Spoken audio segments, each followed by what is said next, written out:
മഹാഭാരതത്തിലെ ഏറ്റവും നല്ല ധർമ്മ പ്രഭാഷണമുള്ള കഥയേത്, ധർമ്മത്തെക്കുറിച്ചുള്ള ഏറ്റവും നല്ല ചിന്തയേത് എന്ന് ആലോചിച്ചുകൊണ്ട് മഹാഭാരതം ചികഞ്ഞു പോകുന്നവർക്ക് ശാന്തി പർവ്വത്തിൽ നിന്ന് ഒരു കഥ കിട്ടും. അത് ജാജലി എന്ന പേരായ മുനിയുടെയും തുലാധരൻ എന്ന പേരായ ഒരു വ്യാപാരിയുടെയുമാണ്.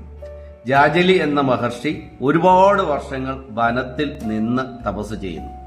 ഈ തപസ്സിനിടയിൽ അദ്ദേഹത്തിന്റെ തലമുടി ജടകെട്ടുകയും അതിലേക്ക് പക്ഷികൾ വന്നിരിക്കുകയും പക്ഷികൾ അതിൽ മുട്ടയിടുകയും അതിൽ കുഞ്ഞുങ്ങൾ വിരിയുകയും ആ കുഞ്ഞുങ്ങളെ ഈ മാതാപിതാക്കളായ പക്ഷികൾ തീറ്റിപ്പോറ്റുകയും ഒടുവിൽ ഈ കുഞ്ഞുങ്ങൾ പ്രായപൂർത്തിയായി ജാജലി മുനിയുടെ തലയിൽ നിന്ന് പറന്നു പോവുകയും ഒക്കെ ചെയ്തു.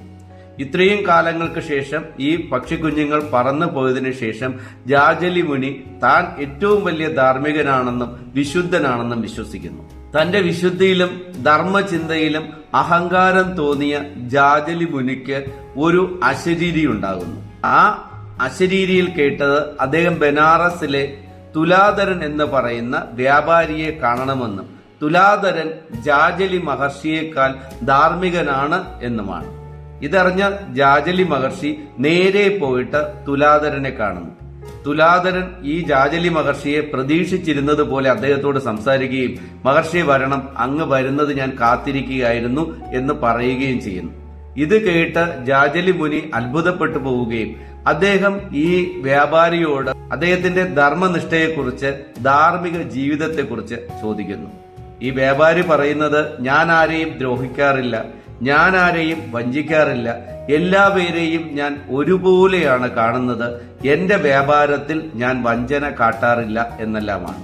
ഈ ജാജലി മഹർഷിയും ഈ തുലാധരനും തമ്മിൽ ദീർഘനേരം അവരുടെ ധാർമ്മിക ജീവിതത്തെ കുറിച്ച് സംസാരിക്കുകയും ജാജലി മഹർഷിക്ക് ഒടുവിൽ തുലാധരന്റെ ധാർമ്മിക ജീവിതമാണ്, അദ്ദേഹത്തിന്റെ ധർമ്മ ചിന്തയാണ് തന്നേക്കാൾ മികച്ചതാണെന്ന് ബോധ്യപ്പെടുകയും ജാജലി മഹർഷി തുലാധരന് ശിഷ്യപ്പെടുകയും ചെയ്തു എന്നാണ് കഥ.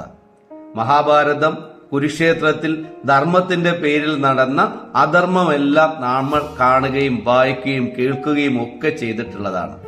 ഈ മഹാഭാരതത്തിൽ തന്നെ പലയിടങ്ങളിലായിട്ട് ശരിക്കുള്ള ധർമ്മത്തെക്കുറിച്ച് പ്രസ്താവിക്കുന്ന, ശരിക്കുള്ള ധർമ്മത്തെക്കുറിച്ച് പറയുന്ന ഇതുപോലുള്ള കഥകളുമുണ്ട്.